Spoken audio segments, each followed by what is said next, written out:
วนอ้อยเนี่ยนกเขามันบินออกจากนี่ไหมเนี่ยเนอะแล้วเลี้ยวยันห้างแล้วล่ะแต่ว่าสิมีลูกหรือมีใครบอกว่าเถียงแล้วเขาไปเบิ่งใกล้ๆ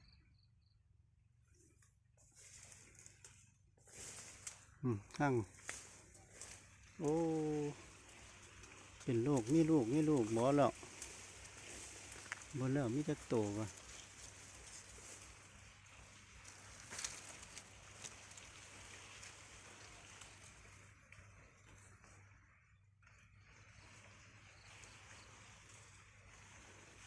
ลูกตัวหนึ่งวะเนี่ยในหนึ่งยังมันในบ่จังไดนกเขาไง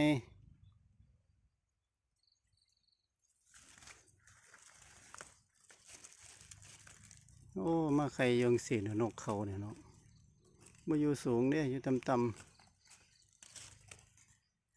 ๆมีใคร2 หน่วยแต่ว่าบ่อหน่วยหนึ่งสร้างเถอะเอาไว้นี่ละเนาะปล่อยเขาใหญ่เขาโตไปตามธรรมชาติของเขาซะ